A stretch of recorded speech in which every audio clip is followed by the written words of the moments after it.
So today I'm going to revisit a mindfully facing sickness and death. But this is not to be taken only to apply to sickness, aging, and death. It is really how we apply insight meditation to our lives. And if we do it diligently during our lives, then when times get difficult, which is inevitable, I mean, what's the first noble truth? Life is dukkha. What is dukkha? Well, Bhikkhu Bodhi defines it as unsatisfactoriness. A lot of scholars define it as suffering. I prefer the unsatisfactoriness because even if we get as much ice cream as we want, eventually it becomes unsatisfactory. So this talk is designed not only to go over some of the basics, but also to delve into some core practices that may assist you in applying what's called vipassana, or insight meditation.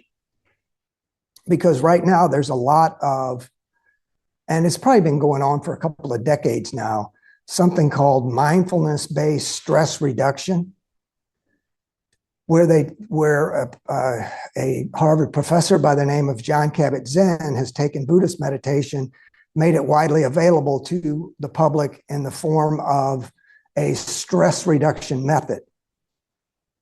And it's not to be mistaken for vipassana or insight meditation, but it does have significant health factors. But what we practice here is not MBNSR. It's not mindfulness-based stress reduction.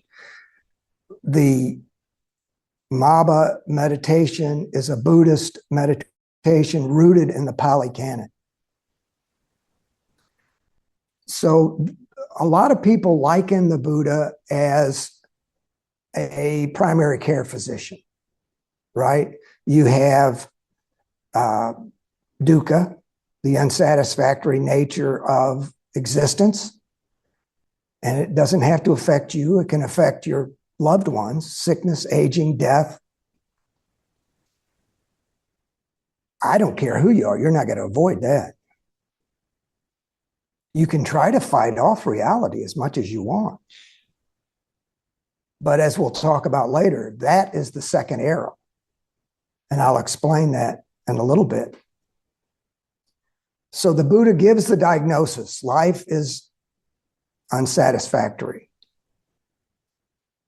Then he provides the etiology or the origin of that suffering, which is craving. You can also say ignorance, because ignorance is a factor that leads us to crave over and over and over. And what is the prognosis from the Buddha? It is cessation, nirodha. Only when we let go of craving. We fight our way out of the ignorance and let go of craving. And then the Buddha gives us the prescription, the path, magga. That's the Noble Eightfold Path. Wisdom, ethics, and meditation. So the foundation, one of the foundations of Buddhism is found through the dukkha, unsatisfactoriness, but also anicca, understanding impermanence, that this life is like a flowing river, and sometimes difficulties drop in most unexpectedly.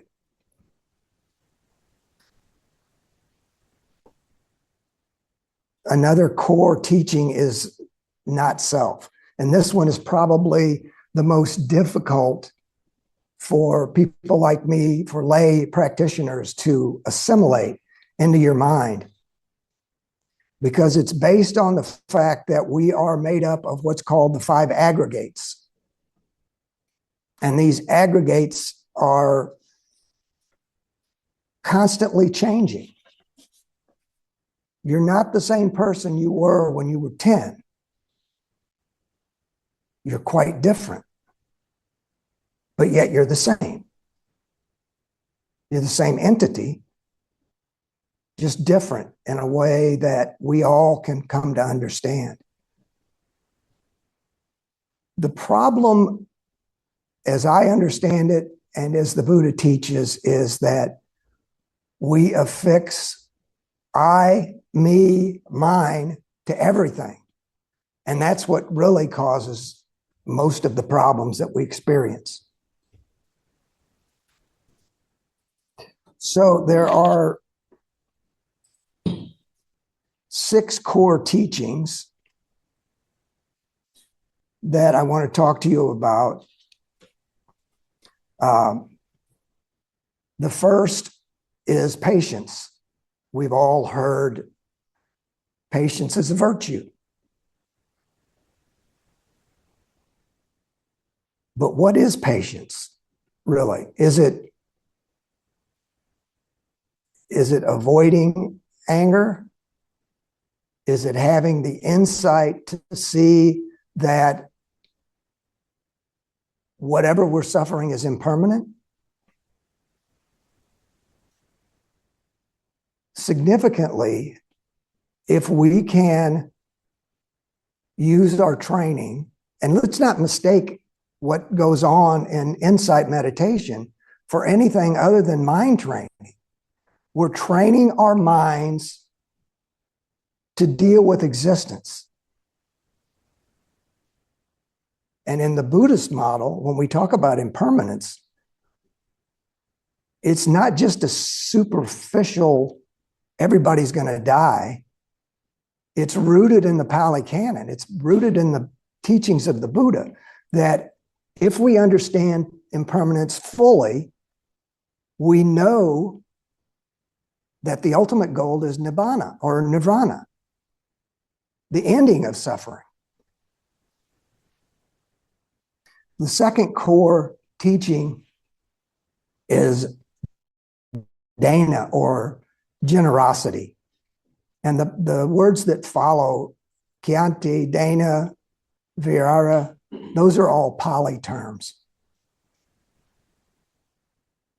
But it really doesn't matter if you know the Pali terms, as long as you know the principle and the core understanding. So generosity can come in many forms: giving without expectation of return, but also reflecting on yourself, letting go of that argument you had with your wife, letting go of the driver that cut you off in traffic. Those things also are generosity. It's just generosity to yourself. The core is offering kindness not only to others, but to yourself as well. And we come back again to self-image, I, me, mine. That is one of the most difficult things to give up for anybody. Diligence.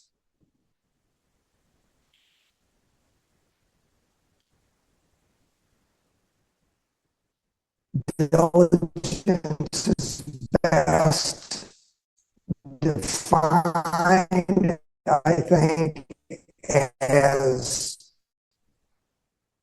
stick-to-itness. Practicing your meditation every day, whether it's when you first wake up, whether it's before you go to bed. But the key is diligence. The key is practice, because it's just like in physical and working out and in physical application. There's a principle in physical therapy called the SAID principle, specific adaptation to implied demand. And what does that mean? It means you pick weights up and you use this as resistance against your muscles, and your muscles will get stronger. With the mind, the same principle is called neuroplasticity. And what is neuroplasticity? You do things enough, it becomes a habit. You change your mind. There are functional MRI studies on meditators that show that after as little as 6 weeks of 20 minutes a day of meditation, the gray matter of the brain increases its size. The amygdala, the fight or flight response, actually shrinks in the brain. So you have to look at Buddhism as not only a religion, which it certainly is for tax purposes, but also as science, because science is just now catching up to what the Buddha found out 2,500 years ago. It's really pretty amazing.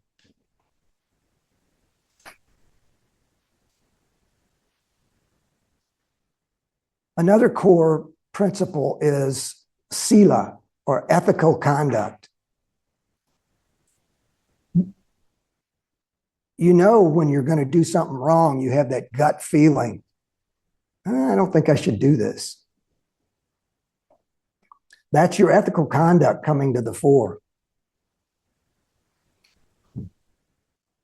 If you can act in an ethical way, in a moral way, you're going to have less regret about the actions that you perform. And remember that karma accumulates. Every time you do something wrong, every time you do something good, there's even neutral karma. But eventually there'll be a reckoning. Might not be in this life, might not be the next life, but eventually that karma is going to come home to root. And you'll reap the benefit of what you've planted. The fifth core is dhyana, or meditation. And this is training the mind to be calm, clear. It goes along with one of the 7 factors of awakening, which is equanimity. Equanimity is the ability to be non-reactive. It's very important to have that concept and to be able to practice that, but it's very difficult in daily life. That's why it takes practice, repetition over and over.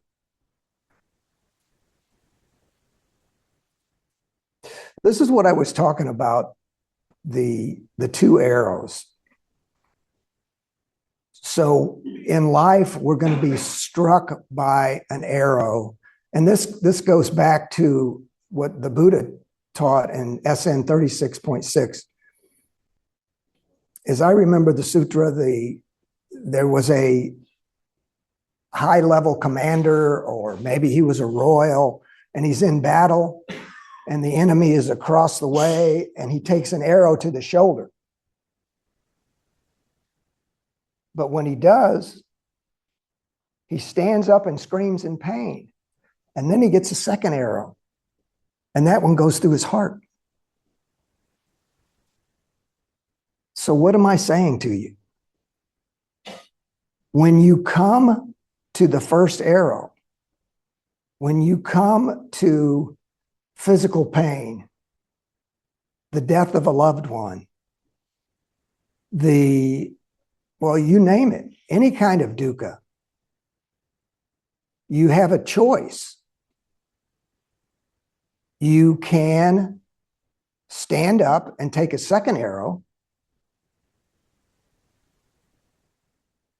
You can scream out against reality and pound your fists on the floor or against the wall. You think that's going to change anything? No.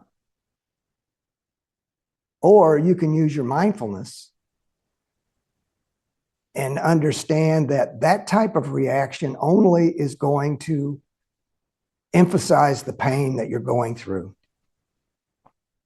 So always, always, always practice avoiding the second arrow. Choose your reaction. So there are various methods of practicing this calm abiding, I could say, or equanimity without action, or just stability of your mind.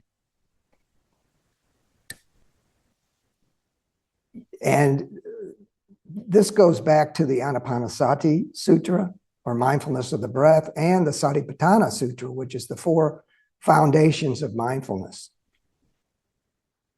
When we do our meditation, we ground in the body, particularly the breath, right? Because it's always available. It's free of charge. Did you know that? Always free of charge. And I have found that even in the most stressful situations, if you go to the breath, and you go to the breath as the Buddha taught, breathing in, I know I'm breathing in. Breathing out long, I know I'm breathing out long. Breathing in short, I know I'm breathing in short. The Buddha didn't tell us to repeat that as we're practicing the breath, but what he's saying is notice your breathing. Focus on your breathing.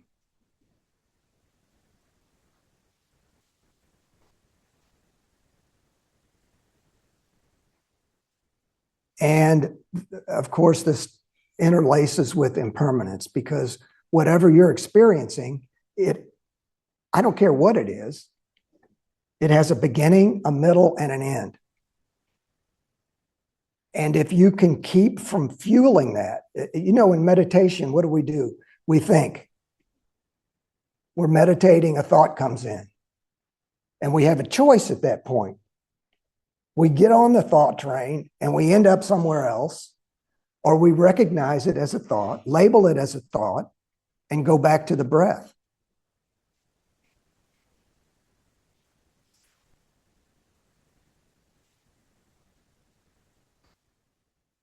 In the Satipatthana, there's a meditation on the 32 parts of the body. And basically, this is starting at the top of the body and going through each body part, starting at the feet and going back. To be quite frank, I don't practice this. I've never really gotten into it, but many people swear by it. It definitely gets you in touch with the body. The second practice is the 4 elements: earth, water, fire, and wind. And you can find those in the body. In fact, you can find them in practically every object or phenomena that exists. And you can meditate on each one of those. And we come back to the concept of no self or non-self. And the 5 skandhas or khandhas or aggregates: form, feeling, perception, mental formations, and consciousness. And maybe the test to show what I said before, that we consist of these 5 aggregates, but each one of them is not us. And each one of them changes constantly. And if the Buddha said, if your body was truly yours, you could command it, don't get sick, don't die. And we know that's not true.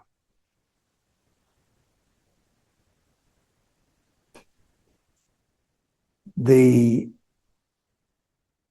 outcome or the result that we want in this situation is to no longer fear death. sickness, or aging. We'll talk more about feeling tone, this Vedana, as it's called, and how we can use that Vedana to create a pause before we react. The feeling tone is either pleasant, I have painful here, but typically it's pleasant, unpleasant, or neutral.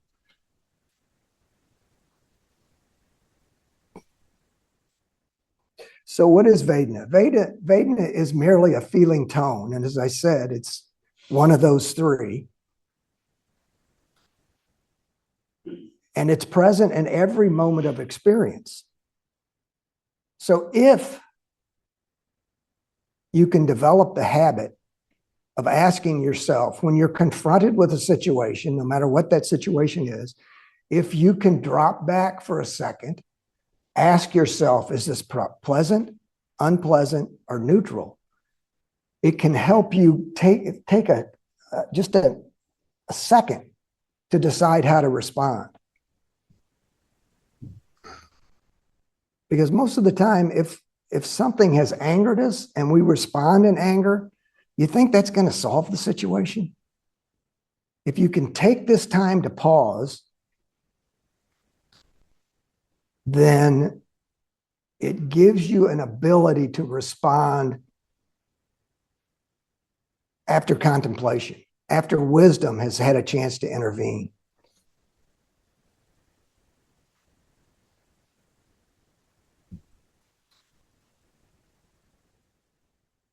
This goes back to the dukkha, the first noble truth. And this is basically called the 5 daily recollections. I am of the nature to grow old. I cannot avoid aging. I am of the nature to become ill. I cannot avoid illness. I am of the nature to die. I cannot avoid death. All that is dear to me will change and be parted from me. I am the owner of my actions, karma or kama. To my deeds, I am the heir. So this points out in our existence, what matters most is our ability to stabilize the mind and our heart.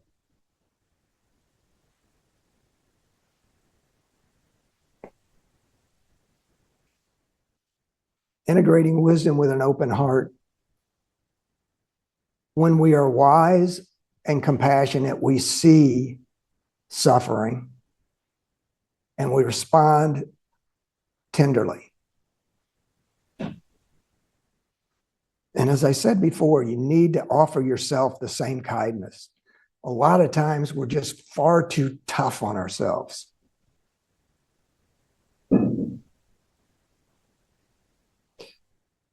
Acceptance, not resignation. This is how we should deal with reality, right? This is what the Buddha taught. He said that reality is not what you want. Reality is what hits you in the face and what you have to deal with every day.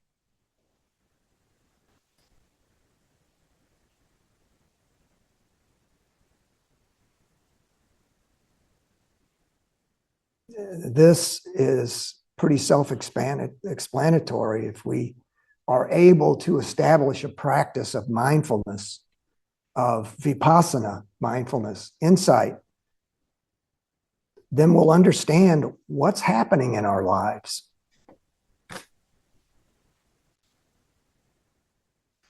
It's not rocket science, it's Buddhist science.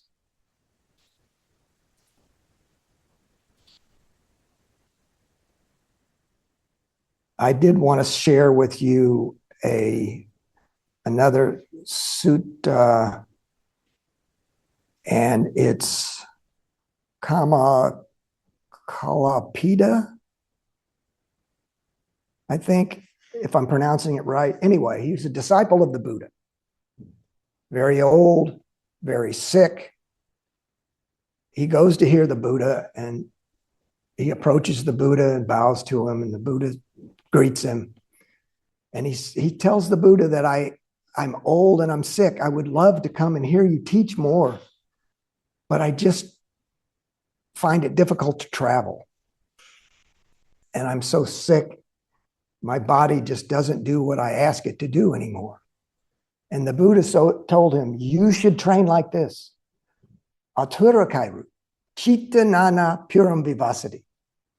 When the body is sick, the mind must not be sick. So that's what we're doing here. We're training the mind so that when the body fails us, the mind will not. And I did want to leave you with what the takeaway for today is. Primarily, I think that I wanted to say that it is in life when we have the pain, your reaction is the key. Panic is not a given. There's another way you can react to avoid that second arrow. And that's all I've got for you today.